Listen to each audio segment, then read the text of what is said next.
Betapa hadirat Tuhan itu sangat indah.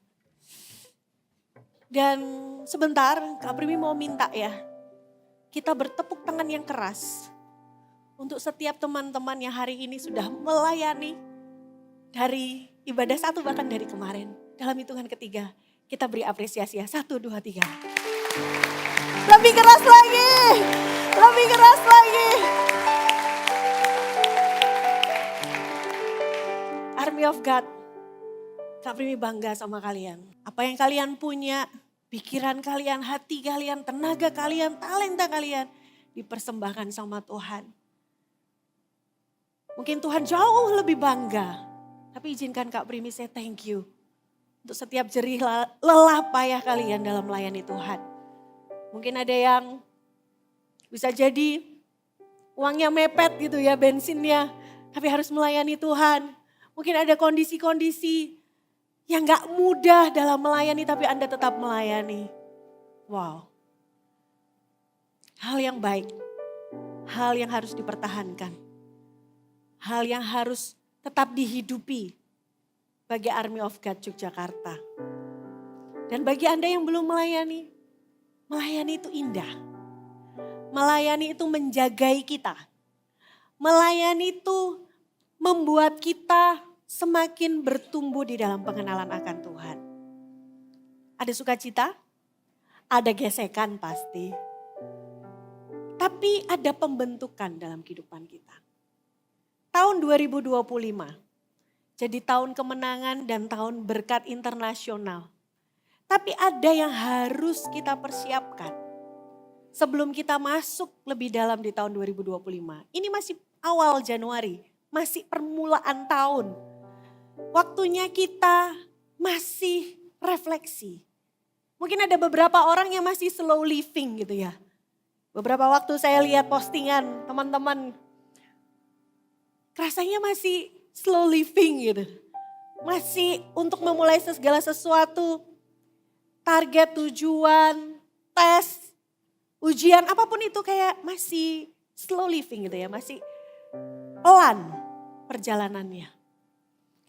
Tapi izinkan Tuhan di masa-masa yang mungkin bagi Anda slow living, mungkin sebagian orang udah gak slow living lagi. Cepat gitu ya. Tapi izinkan Tuhan itu berbicara di masa-masa puasa ini. Ketika kita 21 hari puasa, izinkan hati kita ini terbuka akan setiap pernyataan Tuhan dalam kehidupan kita. Dan ketika Kak Primi merenungkan apa yang harus kita persiapkan. Bukan hanya pengetahuan untuk kita menerima kemenangan dan berkat internasional. Tapi lebih daripada itu. Tuhan menanti-nantikan hati kita yang terus mengasihi Tuhan. Kemarin Kak Primi sampaikan hati yang menyembah, hati yang bersyukur. Dan kali ini adalah hati yang melayani. Kenapa hati? Kak Primi buat cermin di sini. Ini adalah cermin yang utuh. Saya pantulkan aja ke dinding ya, semoga yang di sebelah sana gak silau. Cermin yang utuh ini jika terpantul oleh sinar dari Fresnel dan terpantul ke sana, dia akan memantulkan kembali cahayanya. Sama seperti hidup kita, sama seperti hati kita itu ibarat cermin yang memantulkan kehidupan kita. Kehidupan seperti apa yang kita jalani itu tampak dari apa yang keluar dari hati kita. Entah itu perkataan, sikap, perbuatan, tingkah laku, respon hati, semua nampak dari hati kita. Sama seperti cermin ini. Ini bentuk cermin yang sempurna, maka pantulan-pantulannya pun sempurna. Di lain sisi, Kak Primi punya cermin yang retak. Cermin yang rusak. Cermin yang sudah pecah. Ini ibarat hati kita mungkin dipenuhi dengan sampah-sampah yang akhirnya membuat gak utuh lagi. Bahkan kalau kita lihat pantulannya pun sudah gak utuh lagi. Bisa ke sana gitu ya. Bahkan kalau buat bercermin aja kita gak bisa lihat wajah kita yang sempurna. Karena tergores oleh retakan-retakan yang ada. Bahkan bisa melukai. Karena ini ada pecahan-pecahan kaca. Sama seperti hati, kalau kita tidak menjaga hati kita dengan segala kewaspadaan, apa yang akan terpancar keluar dari hati kita? Dan sepanjang Kak Primi menyampaikan firman, sebelum firman ini tersampaikan, firman ini yang mengobrak-abrik hati Kak Primi terlebih dahulu. Hari ini kita mau belajar dari satu tokoh yang mengalami transformasi kehidupan. Dia dulunya orang yang terpandang, orang yang bahkan disegani banyak orang, tapi ketika dia bertemu dengan Yesus, hidupnya berubah. Ada sebuah hati dan kehidupan yang Tuhan ubahkan. Tokoh tersebut adalah Paulus. Paulus sebelum memiliki hati yang rela untuk melayani Tuhan, rela untuk memberitakan Injil, Paulus ini adalah seorang penganiaya. Dia memusuhi orang-orang yang percaya kepada Tuhan. Bahkan dia ini tidak segan untuk mengiyakan pembunuhan yang terjadi bagi orang-orang percaya. Namun ketika perjumpaan pribadi dengan Tuhan di Damsyik itu, sesuatu terjadi dan pada akhirnya dia menjadi salah satu rasul yang terbesar. Dan pertobatannya itu membuat dia menjadi rasul yang getol gitu ya. Getol itu apa ya? Rajin memberitakan Injil. Sepertinya gak ada kegiatan lain yang dia sukai selain memberitakan Injil. Dan tokoh ini menjadi teladan bagaimana kita memiliki sikap hati yang melayani. Mari kita buka di Filipi 2 ayat 1 sampai 8. Nanti Kak Primi akan berhenti di mana kita baca ya. Di sini judul perikopnya nasihat supaya bersatu dan merendahkan diri seperti Kristus. Jadi karena dalam Kristus ada nasihat, ada penghiburan kasih, ada persekutuan roh, ada kasih mesra dan belas kasihan. Karena itu sempurnakanlah sukacitaku dengan ini. Hendaklah kamu sehati, sepikir dalam satu kasih, satu jiwa, satu tujuan. Dengan tidak mencari kepentingan sendiri atau puji-pujian yang sia-sia. Sebaliknya hendaklah dengan rendah hati yang seorang menganggap yang lain lebih utama daripada dirinya sendiri. Dan janganlah tiap-tiap orang hanya memperhatikan kepentingannya sendiri, tetapi kepentingan orang lain juga. Hendaklah kamu dalam hidupmu bersama menaruh pikiran dan perasaan yang terdapat juga dalam Kristus Yesus. Yang walaupun dalam rupa Allah tidak menganggap kesetaraan dengan Allah itu sebagai milik yang harus dipertahankan. Melainkan telah mengosongkan dirinya sendiri dan mengambil rupa seorang hamba dan menjadi sama dengan manusia. Dan dalam keadaan sebagai manusia, ia telah merendahkan dirinya dan taat sampai mati, bahkan sampai mati di kayu salib. Paulus menulis ini di jemaat Filipi. Dia menyarankan untuk tidak seorang pun mencari kepentingan sendiri atau puji-pujian yang sia-sia. Tapi hendaklah dengan rendah hati menganggap yang lain lebih utama daripada dirinya. Inilah spirit orang yang punya hati melayani. Ada beberapa kunci ketika kita punya hati yang melayani. Yang pertama, dikatakan tadi di ayat 2. Karena itu sempurnakanlah sukacitaku dengan ini, hendaklah kamu sehati, sepikir dalam satu kasih, satu jiwa, satu tujuan. Ada spirit persatuan. Orang yang hatinya melayani pasti merindukan sebuah persatuan bersama saudara seiman. Orang yang hatinya melayani pasti membawa damai sukacita. Orang yang hatinya melayani pasti gak suka ribut. Sukanya damai. Walaupun perbedaan pendapat terjadi, tapi tidak menjadikan konflik yang besar, konflik yang menyakitkan, tapi ujungnya adalah apa yang menjadi solusi bersama. Dan orang yang punya hati melayani memiliki spirit persatuan untuk membawa damai sejahtera itu tidak hanya di hatinya, tapi juga membagikannya bagi orang lain.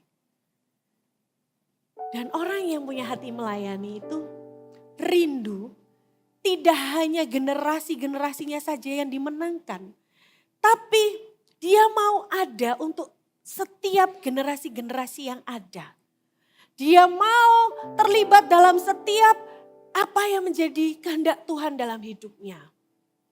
Pada waktu lalu, Kak Primi dapat cerita gitu ya dari Surabaya. Entah cerita ini pernah dibagikan atau tidak. Di sana ada seorang oma-oma yang menulis surat kepada Pastor Yo bahwa oma-oma ini dimenangkan oleh Tuhan karena anak-anak Army of God. Jadi AI ini ya,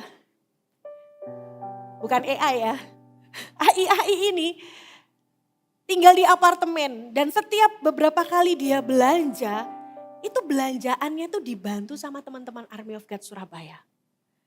Dan sikap dan attitude-nya itu membuat AI ini bertanya setiap dibantu dengan orang-orang yang berbeda. AI ini tanya, "Nyo dari mana?"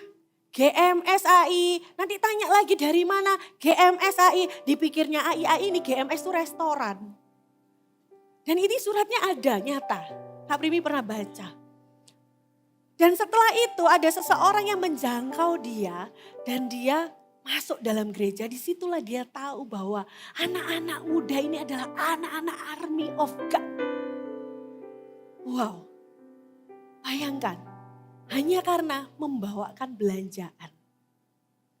Army of God, di depan kalian sana, di luar kalian, di luar mall ini adalah ladang yang terbuka. Untuk Anda ini menjadi Injil terbuka. Sikap kalian, attitude kalian, entah itu di lift, entah itu Anda lagi di food court, entah itu Anda lagi di parkiran, itu terbuka di hadapan banyak orang. Kalau Anda mau jadi berkat, Anda punya hati yang melayani, attitude dan sikap Anda pasti mencerminkan kasih Kristus. Sama seperti tadi, AI itu akhirnya dimenangkan. AI itu sampai berterima kasih karena GMS dan karena anak-anak muda ini yang sudah menyatakan kasihnya kepada AI ini. Luar biasa ya, bayangkan. Seorang Army of God, beberapa Army of God bahkan berbeda-beda orang. Tapi dia gak hanya memenangkan generasinya, bahkan ini memenangkan generasi senior. Itu loh kekuatan kalian. Itu loh kekuatan Army of God.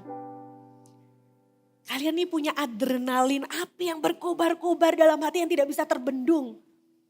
Dan itu kekuatan. Bersyukur kalau kalian bisa dipakai Tuhan untuk menyelamatkan banyak generasi. Yang kedua, kuncinya fokus kepada kepentingan orang lain bukan diri sendiri. Orang yang punya hati melayani pasti gak punya mental korban. Kenapa? Karena fokusnya gak di dirinya. Fokusnya kepada orang lain. Karena kalau orang yang fokus kepada dirinya itu sama seperti kita membawa cermin. Tapi di mana-mana jalannya lihat cermin. Artinya apa? Yang dilihat dirinya aja terus. Akhirnya kalau yang dilihat cermin terus bisa nabrak gak? Kan gak bisa lihat jalan ya, bisa nabrak gak kira-kira? Bisa kan? Kalau fokus kita pada diri kita sendiri, ujungnya apa? Kita bisa jatuh. Ujungnya apa? Kita bisa terluka. Ujungnya apa? Kita bisa kecewa. Karena apa? Karena yang kita lihat adalah diri kita sendiri. Tapi kalau kita melihat Tuhan di dalam setiap langkah hidup kita, fokus kita tuh tidak pada diri kita sendiri. Fokus kita kepada Tuhan dan kepada sesama. Seringkali ya, ini buka-buka rahasia gitu ya. Setiap Kak Prima atau Kak Primi sedang berbeda pendapat tentang pelayanan. Misalkan nih ya, Kak Prima selalu mengingatkan, hey, kita berdua gak ada masalah kan? Oh iya ya, kita gak ada masalah yang kita ributkan yang lain gitu. Nah, Kak Prima selalu mengingatkan, jangan korbankan sebuah hubungan hanya karena sebuah hal-hal yang tidak penting. Bukan berarti pelayanan itu tidak penting. Tapi kalau sebuah perbedaan itu akhirnya mengorbankan hubungan, itu sangat disayangkan. Jadi ketika ada sebuah konflik, ketika ada sebuah hubungan yang rusak atau perbedaan pendapat, yang dikorbankan itu hati kita sendiri saja. Jangan korbankan hubungan. Bukan berarti mengalah itu kalah. Bukan berarti ketika ada sebuah perbedaan pendapat dan ketika pendapat kita nggak menang itu kalah, itu bukan berarti demikian. Bisa jadi waktunya kita untuk diam dan melihat pembelaan Tuhan. Karena pembelaan Tuhan itu jauh lebih indah. Kenapa Kak Primi bilang kayak gitu? Berapa kali ada sebuah pengalaman di mana ketika direndahkan, disalah mengerti, mulut ini dipaksa Tuhan untuk diam. Karena apa? Ketika pembelaannya itu datangnya dari Tuhan, kita itu bisa tahu bahwa Tuhan itu bekerja melalui kita. Gak perlu kita sibuk untuk membuktikan diri, gak perlu kita sibuk untuk menjelaskan. Tapi kalau Tuhan yang menyatakan pembelaannya, sukacitanya itu, bersyukurnya itu bukan karena kita mampu. Tapi bersyukurnya bahwa kita melihat selama ini yang kita lakukan itu disertai Tuhan. Orang yang punya hati yang melayani kuncinya, selain fokus kepada sesama kepentingan orang lain, yaitu kerendahan hati dan pengorbanan. Rendah hati itu gak gampang. Berkorban itu gak gampang. Kalau keadaannya baik-baik saja, itu nyaman. Tapi kalau keadaannya gak baik-baik saja, kita sudah meluangkan waktu, kita sudah bangun pagi. Ternyata ketika di pelayanan kita dievaluasi gitu ya. Dievaluasi mending caranya baik-baik, tapi caranya dibentak-bentak. Aduh rasanya, gitu ya. Ada yang pernah ngalami, semoga enggak ya gitu ya. Di sini pelayannya baik-baik semua ya. Gitu. Tapi kalau Anda pernah mengalami hal yang demikian, biarkan Tuhan itu yang membentuk hati Anda. Sometimes Tuhan itu izinkan terjadi untuk memperbesar kapasitas hati kita. Untuk mendewasakan kita. Untuk membuat toleransi kita tuh semakin besar terhadap sikap orang lain yang menyakiti kita. Kerendahan hati itu kita tunduk pada otoritas Tuhan dan kehendak Tuhan. Jadi kita itu berada di bawah tangannya Tuhan dan kita berjalan dalam tuntunannya Tuhan. Rendah hati itu kalau boleh bicara ya, Kak Prima selalu ngomong, tempatkan dirimu itu di paling bawah. Kenapa? Kalau kamu sudah di bawah, kamu gak mungkin diturunkan lagi. Waktu Kak Prima menyampaikan itu ya, tak pikir gitu. Kok enak yo? Di bawah itu gak enak loh. Pernah lihat keset welcome? Itu kan diinjak-injak tuh. Tapi tulisannya apa? Welcome, terima kasih, selamat datang. Gak enak ya? Tapi itu jadi berkat loh. Rendah hati itu gak mudah. Banyak proses di sana sini. Berapa kali Tuhan itu izinkan kesombongan Kak Prim itu dipatahkan. Dibenturkan dengan hal-hal yang seperti itu. Supaya apa? More of you. Supaya Tuhan itu lebih ditinggikan. Supaya kita tuh gak curi kemuliaan. Supaya kita gak merasa kita tuh paling bisa. Supaya kita gak merasa kita yang sudah melakukan semuanya. Supaya diingatkan Tuhan bahwa kamu itu tidak sedang bayar harga, kamu itu sedang bayar hutang. Karena Tuhan yang sudah membayar harga kita dengan lunas. Jadi pelayanan itu menjaga kita. Supaya kita tahu bahwa Tuhan yang menjadi otoritas dalam hidup kita. Lalu apa yang bisa kita pelajari dari seorang Paulus? Yang pertama, Paulus ini melayani dengan hati yang tulus. Kita dipanggil untuk melayani Tuhan dengan sesama, dengan penuh ketulusan, kesungguhan hati. Tanpa mengharapkan pujian, tanpa mengharapkan penghargaan, tanpa mengharapkan penilaian. Tulus saja. Di Kolose 3 ayat 23-24 dikatakan, apapun juga yang kamu perbuat, perbuatlah dengan segenap hatimu seperti untuk Tuhan dan bukan untuk manusia. Kamu tahu bahwa dari Tuhanlah kamu akan menerima bagian yang ditentukan bagimu sebagai upah. Kristus adalah Tuhan dan kamu hambanya. Wow. Melayani dengan hati yang tulus. Suatu waktu, tadi Kak Primi juga cerita sama Pastor Anita. Suatu waktu Kak Primi konseling dengan seseorang, bukan konseling ya, mengkonselingkan ya. Jadi ada orang datang, dia mau cerita, dia minta didoakan. Jemaat ini tidak pernah bersinggungan sama Kak Primi, hanya lewat biasa aja kalau ya hari Minggu ya, Tuhan berkati, happy Sunday gitu ya. Ini gak ada di sini di kota lain gitu ya. Setelah selesai konseling, terus dia tiba-tiba ngomong gini, udah doa, udah nangis-nangis gitu ya. Terus dia ngomong kayak gini, Kak Primi tahu nggak? Saya tuh nggak suka loh sama Kak Primi. Serius dia ngomong kayak gitu. Dan waktu dia ngomong kayak gitu ya, spontan Kak Primi itu tersenyum loh. Oh ya? Maaf ya, saya salah apa? Nggak tahu, pokoknya aku tuh nggak suka sama Kak Primi. Aneh ya. Saya tuh menahan ketawa sebenarnya. Karena saya merasa, aku ki salah opo ambek wong iki ya. Terus Kak Primi cerita sama Kak Prima. Ini barusan ya, ada orang udah kita konselingin, kita doain. Tiba-tiba terakhir dia ngomong gak suka, aku ini salah apa? Gak pernah melakukan apa-apa sama orang ini, bersinggungan aja enggak gitu. Terus kita semua kita berdua ya ketawa di mobil. Terus Kak Primi menyadari Tuhan itu baik.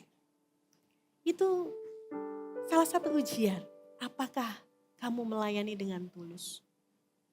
Kak Primi bersyukur lolos ujian. Coba hari itu langsung wajahku, loh iya tuh gitu. Enggak, aku langsung spontan senyum dan maaf ya, itu spontan aja keluar gitu. Dan tidak terintimidasi juga. Dan sejak hari itu sikapnya pun berubah. Pantesan setiap lewat cuman God bless you, cuman itu doang gitu ya. Batinku aku salah apa ya. Tapi gak apa-apa, itu baik. Ternyata itu perlu loh. Untuk mendetoks kita, supaya kita tahu bahwa kita tuh melayani Tuhan itu dengan hati. Hati yang mengasihi Tuhan, hati yang mengasihi jemaat, dan hati yang mengasihi gerejanya. Hati yang tulus. Kalau ada terselip, kita mencari keuntungan, kita mencari pujian, pasti kita akan gagal di tengah jalan. Kenapa? Ya karena ada banyak orang-orang yang seperti tadi. Yang gak tahu aja, kita gak melakukan apa aja, mereka gak bisa gak suka. Ada loh orang yang seperti itu. Mungkin kita gak pernah melakukan apa-apa, tapi kalau orang udah gak suka ya gak suka aja. Ada juga orang yang seperti itu. Dan gak apa-apa, Tuhan kirimkan orang-orang tersebut untuk membentuk kita. Sekalipun mungkin kita pernah melakukan kesalahan dan kita berubah, tapi label itu masih ada, gak apa-apa. Izinkan Tuhan yang jadi pembelamu. Yang kedua, apa yang kita pelajari dari Paulus? Meletakkan hidup sepenuhnya pada tuntunan Tuhan. Kisah Para Rasul 20 ayat 22. Tetapi sekarang sebagai tawanan roh, aku pergi ke Yerusalem dan aku tidak tahu apa yang akan terjadi atas diriku di situ. Dalam sebuah pelayanan, ketika kita mau melayani Tuhan, ketika kita rindu untuk memberikan hidup kita sama Tuhan, kita harus siap untuk mengorbankan kenyamanan kita dan keinginan pribadi kita untuk menjalankan kehendak Tuhan. Sekali lagi bahwa melayani itu privilege. Dan ketika kita mengorbankan itu, kalau kita melakukannya itu dengan sukacita, apa sih kalau kita pikir lagi, apa sih upahnya ketika kita melayani Tuhan? Upah terbesar kita tuh ya, sukacita yang gak bisa dibeli dari uang. Yaitu apa? Kalau kita melayani orang dan orang itu ngalami Tuhan, dia dijamah Tuhan, itu sukacitanya tuh gak bisa dibeli sama uang. Apalagi kalau misalnya kita nih sebagai CGL, kita memuridkan dari orang yang dulunya nih mungkin dia ngerokok, dia nge-vape, mabok-mabokan, tiba-tiba masuk CG-mu, kamu muridkan, kamu dampingi, kamu kasih firman. Dia berubah. Dan dia akhirnya jadi CGL berikutnya. Ini loh sukacitanya, kita menjadi bagian, bukan karena kitanya, tapi kita tuh menjadi bagian pekerjaan Tuhan atas orang lain. Itu sukacita banget. Kalau nggak percaya buktikan. Gabung dalam CG. Dimuridkan di sana. Pasti ada perubahan. Kalau nggak ada perubahan berarti ada yang salah. Yang salah apa? Mungkin diri kita. Kemarin Kak Primi ngomong di Teens kalau nggak salah ya. Kalau sampai kita bilang CG kita nggak asik. Harusnya Tuhan itu kirim kita supaya CG kita asik. Jadi kalau CG kita nggak asik, mungkin kitanya nggak asik. Tapi sekarang kita mau, kalau kita ada di sana, CG itu jadi asik. Katakan kanan kirinya, CG itu asik karena ada aku. Ya, kalau kita tahu CG kita kurang seru, jadilah bagian keseruan di dalam CG itu. Jangan tuntut pemimpinmu, jangan tuntut CGL-mu untuk jadi seru sepertimu. Kalau memang orangnya introvert, kenapa harus dipaksa jadi ekstrovert? Jadilah pelengkap. Kalau orang yang punya hati melayani itu mau memberi, spiritnya itu memberi bukan mengambil, spiritnya itu menambahkan bukan mengurangi. Melayani dengan hati yang penuh kasih, melayani dengan tuntunan Tuhan. Yang ketiga, melayani dengan ketekunan. Paulus ini memberi teladan bagaimana kita harus terus melayani meskipun menghadapi tantangan. Di 1 Korintus 15 ayat 58. Karena itu saudara-saudaraku yang kekasih, berdirilah teguh, jangan goyah dan giatlah selalu dalam pekerjaan Tuhan. Sebab kamu tahu bahwa dalam persekutuan dengan Tuhan jeripayamu tidak sia-sia. Paulus ini berapa kali sih dia dikejar-kejar, dia dicari, kemudian berapa kali juga dia mengalami karam kapal. Ketika dia harus memberitakan Injil, tapi dia gak menyerah. Bahkan dia pernah digigit ular, ya kan? Dia gak menyerah loh. Berapa kali tantangan terjadi dalam hidupnya, tapi dia melayani dengan tekun, persisten. Tekun dia melayani, setia dia melayani. Dia gak pernah tinggalkan panggilannya. Apa yang membuat dia seperti itu? Perjumpaan pribadi dengan Tuhan. Ketika kita melihat ada sebuah kehidupan yang Tuhan nyatakan. Sama seperti tulang-tulang kering yang dihembuskan nafas oleh Tuhan. Dan dia bangkit menjadi satu laskar gitu ya. Bisa dibayangkan kalau kehidupan kita sudah kering rohani. Kita merasa gak layak, kita berdosa. Tapi Tuhan sudah tebus dosa kita. Apa yang bisa kita lakukan? Bentuk kita terima kasih sama Tuhan. Gak ada sih sebenarnya. Mau kita melayani, gak melayani, kasih Tuhan itu sama kok. Gak berubah. Bukan karena kamu melayani kasihnya jadi full tank gitu. Enggak. Melayani kasihnya juga full tank. Gak melayani juga kasihnya full tank. Tapi ada yang membedakan. Yang membedakan apa? Ketika kita punya hati yang melayani, kita rela memberi. Kita itu menjadi bagian pekerjaan Tuhan, menjadi alatnya Tuhan, kepanjangan tangan Tuhan, supaya orang lain itu juga menerima kasih yang sama seperti yang kita rasakan. Jadi kalau CG itu bukan asiknya rame-rame, tapi kalau CG itu asiknya menjangkau rame-rame. Tambahkan menjangkau rame-rame dalam CG-mu.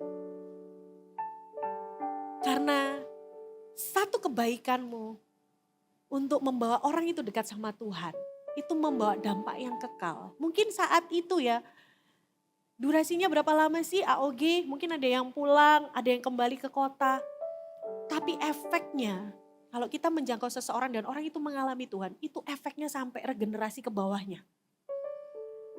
Ketika dia mengalami Tuhan, ketika berjumpa denganmu, dia ikut CG, dia dimuridkan di gereja.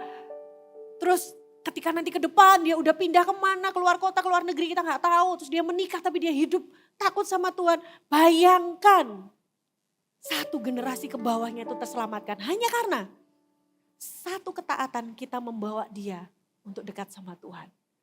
Itu loh dampaknya. Itu loh dampaknya. Jadi jangan goyah, jangan menyerah. Dampak dari sikap hati yang melayani. Yang pertama membawa kemuliaan bagi Tuhan. Matius 5 ayat 16. Demikianlah hendaknya terangmu bercahaya di depan orang, supaya mereka melihat perbuatanmu yang baik dan memuliakan Bapamu yang di sorga. Ketika kita melayani dengan tulus, dengan penuh kasih, dengan hati yang gak hitung-hitungan, mereka itu bisa merasakan dan mereka akan bisa melihat kasih Tuhan melalui tindakan kita. Sehingga akhirnya kita bisa memuliakan Tuhan. Lalu yang kedua, dampaknya apa? Dampaknya adalah menumbuhkan kasih dan persatuan. Di Yohanes 13 ayat 34 sampai 35 dikatakan, aku memberi perintah baru kepada kamu supaya kamu saling mengasihi sama seperti aku telah mengasihi kamu.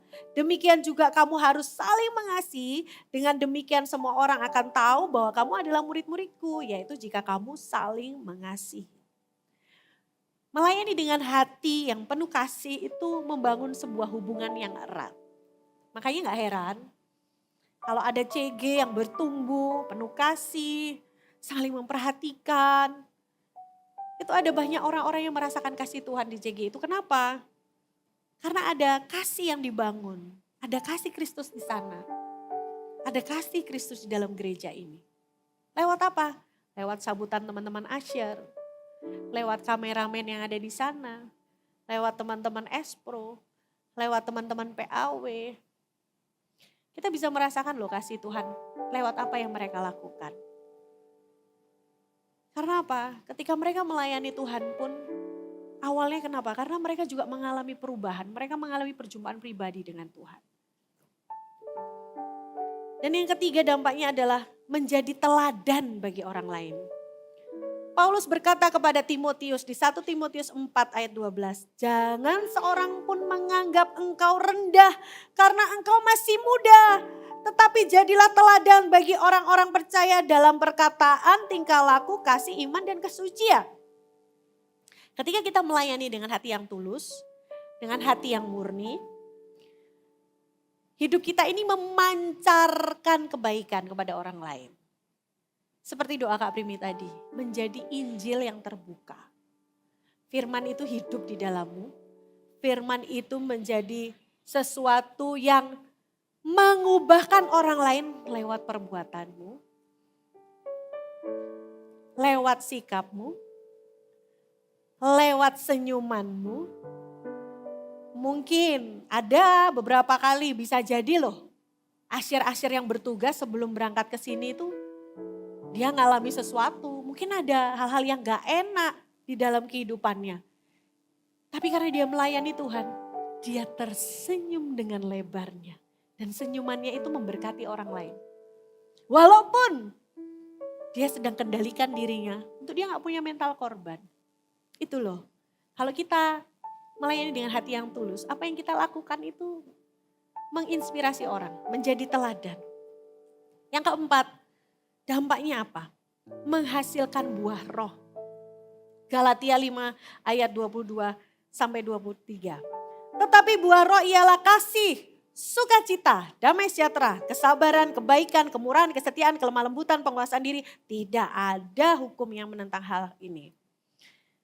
Hati yang melayani menciptakan satu ruang di hati ini supaya Roh Kudus bekerja.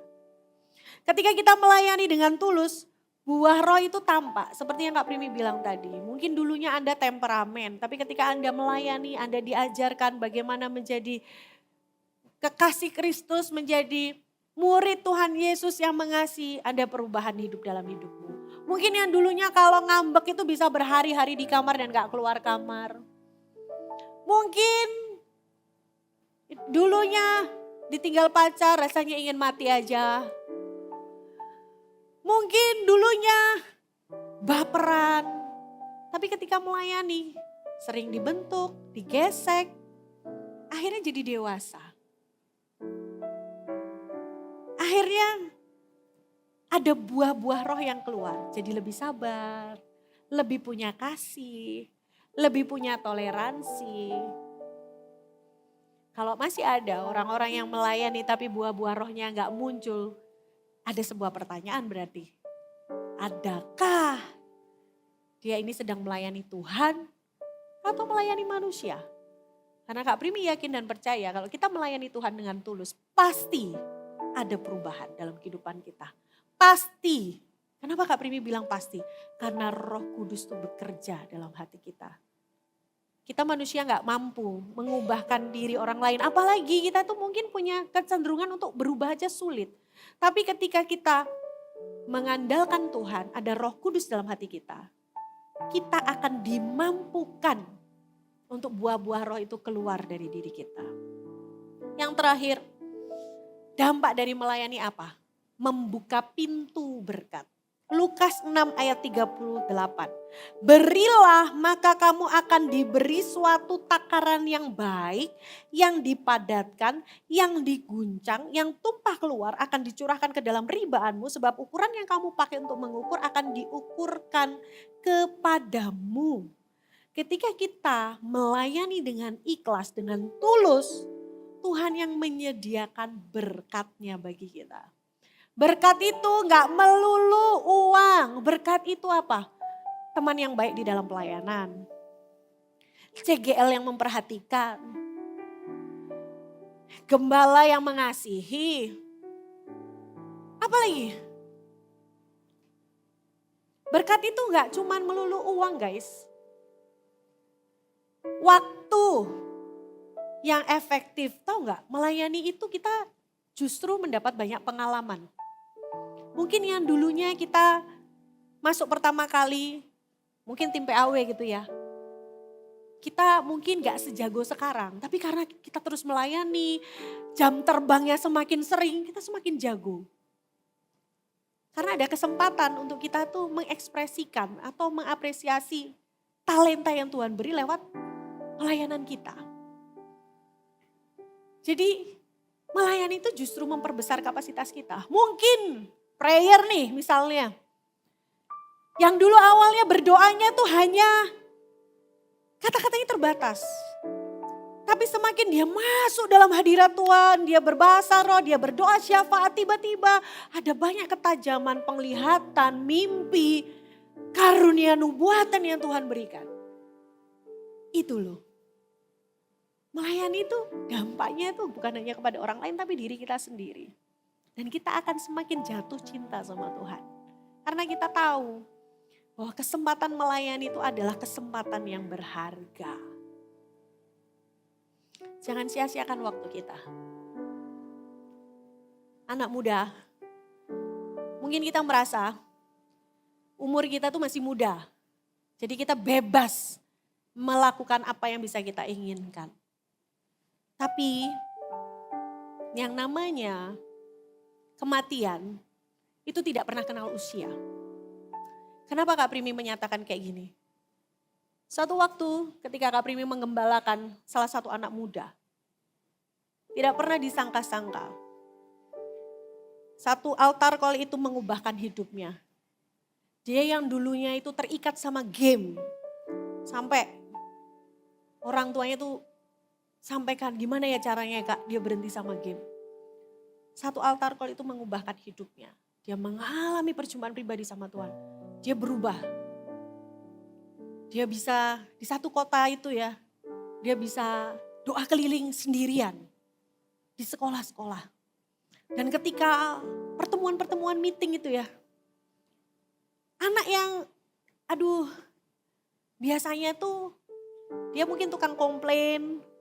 Mungkin dia banyak pertanyaan-pertanyaan yang gak penting gitu ya. Tapi hari itu dia menjadi orang yang sangat dewasa. Kak Primi bisa rasakan sekalipun waktu itu Zoom ya. Ini ada yang berubah di diri anak ini. One day ketika suatu kali dia ibadah. Karena kotanya tuh kira-kira 1,5 jam lah dari kota yang waktu itu Kak Primi di sana. Dia naik motor. Tiba-tiba dia terjatuh. Dan ketika terjatuh, gak nabrak apa-apa, hanya nabrak sebuah batu. Finally, keesokan harinya, dia meninggalkan dunia. Tapi satu hal, ketika detik-detik dia sebelum meninggalkan dunia itu. Semua teman-temannya yang dulunya bersama-sama dia main game, mungkin nge-vape bareng, ngerokok bareng, itu diinjili satu-satu sama dia. Kenapa Kak Primi tahu? Karena di pemakaman itu teman-temannya hadir. Dan teman-temannya nangis di sana. Satu persatu mereka kembali ke gereja. Sekalipun mungkin gerejanya tidak sama dengan anak ini. Tapi dia kembali sama Tuhan. Itu loh, anak muda. We never know kapan kita kembali ke rumah Bapa. Kak Primi ngomong kayak gini bukan menakut-nakuti, bukan. Tapi emang kita gak pernah tahu batas usia kita. Tapi kalau kita menggunakan waktu kita dengan berharga, waktu kita dengan tidak sia-sia, dan kita ini menjadi alat bagi orang-orang di sekeliling kita. Bayangkan ada berapa banyak hal yang menjadi dampak dalam kehidupan kita. Sehingga waktu nanti seperti firman Tuhan dikatakan, kenangan orang benar itu loh yang diingat. Kenangan orang benar itu loh. Apa yang akan Tuhan, apa yang orang sekeliling kita tuh kenang ketika kita tuh gak ada bersama mereka. Gak usah deh ngomongin kematian, ngomongin kita pulang ke kampung halaman deh. Habis dari Jogja kita pulang lagi, apa yang kita tinggalkan? Dampak apa? Apakah orang mengingat kita ke atas kebaikan kita? Apakah orang mengingat kita akan apa yang sudah kita lakukan? Atau justru orang mengingat kita ini troublemaker? Atau justru orang itu mengingat kita bahwa kita ini melukai atau gampang menyakiti dengan perkataan kita? Nah, biar sore malam hari ini menjadi sebuah bahan perenungan bahwa Tuhan mau hati kita kembali kepada hati yang melayani Tuhan. Hati yang rendah hati untuk terus mau dipakai Tuhan.